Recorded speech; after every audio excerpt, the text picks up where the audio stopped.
Mirar al corazón. No te dejes llevar por su gran altura ni por su mucha fuerza, porque los ojos de los hombres miran las apariencias, pero los ojos de Dios miran al corazón. Dice la Escritura en el primer libro de Samuel, capítulo 16, versículo 7. El profeta Samuel iba a ungir al nuevo rey de Israel. Llevó su cuerno con aceite y se aprestaba para hacer un sacrificio ritual con Jesé y sus hijos. Así que era cuestión de ver a los hijos de pero ninguno de los presentados era el elegido, ni el más grande, fuerte y bien parecido, tal vez ni siquiera el que parecía más inteligente, sino el más pequeño, el que no había sido tomado en cuenta por pequeño, y porque era el pastor y no estaba presente. Y sin embargo, Samuel supo ver más allá de las apariencias. Las apariencias engañan, dice un dicho muy común.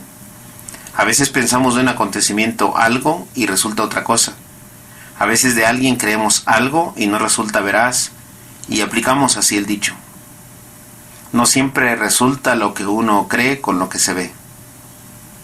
Un filme de 2014, Draft Day, traducido en español como Decisión Final. Hay un manager, representado por Kevin Costner, tiene ante sí la encomienda de elegir al jugador emanado del fútbol americano colegial que mejor convenga al equipo de los Browns.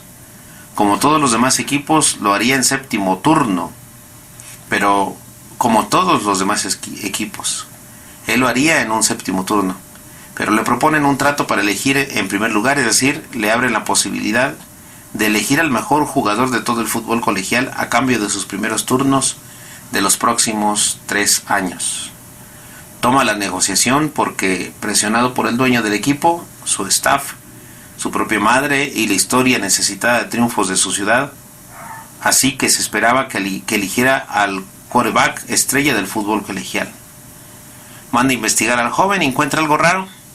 Cierto que era una estrella, un jugadorazo, pero había algo que de su interior, de su persona, no le convencía al manager. En cambio había un par de jugadores con formas de ser un poco más idóneas. Uno de ellos, esperando que por haber sido su padre jugador de aquel equipo, esperaba su oportunidad con ellos, y otro defensivo, dedicado joven que mantenía a sus sobrinos porque su hermana había fallecido de cáncer. Era quien en realidad el manager admiraba.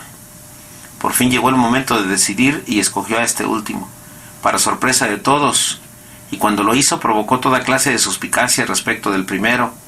Luego el mismo manager supo negociar negociar para sacar el partido de la situación y de la confusión.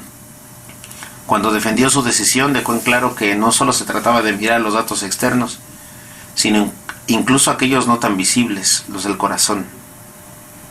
En el ámbito educativo hemos llegado a encontrar en repetidas ocasiones algunos casos de alumnos o alumnas que muestran ciertas actitudes de cierta normalidad, pero suelen esconder a veces tremendas heridas que no se ven.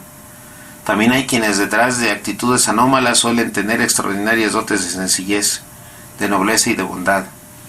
Es preciso saber mirar más allá de lo que a simple vista nos aparece. En el ámbito de la educación, para poder trabajar con los alumnos es necesario saber mirar su corazón. También en otros ámbitos de la vida humana suele pasar así. Nos dejamos llevar por las apariencias. Somos tan poco observadores y muy propensos a los prejuicios. Nos adelantamos a creer algo erróneo de las personas cuando debemos pedir a Dios su inspiración para saber discernir. Con los acontecimientos nos pasa lo mismo.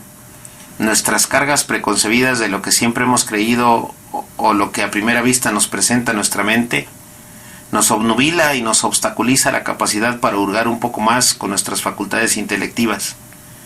No basta documentarse para saber algo a profundidad, sino saber discernir esa información.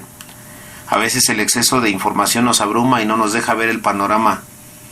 Los árboles no dejan ver el bosque, como cunde la expresión en los ámbitos intelectuales desde hace varios siglos.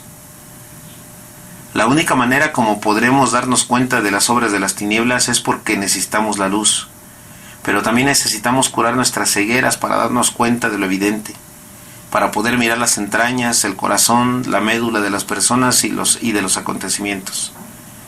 Esa luz y esa curación de nuestra ceguera la da Jesús, como lo demuestra en el Evangelio de San Juan, cuando cura al ciego de nacimiento.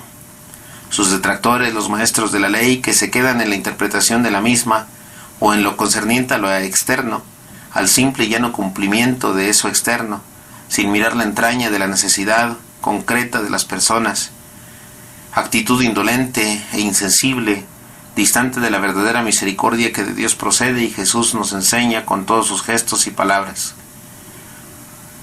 Hoy más que nunca, lejos de buscar culpables por la pandemia, de acusar el exacerbado capitalismo, de buscar conspiraciones para adueñarse del mundo, de señalar anomalías en el manejo de la crisis de salud o en la falta de medidas eficaces, nos falta unirnos en la oración, vivir una cuaresma con la mayor dosis de meditación, de sacrificio y de concentrarnos en lo esencial.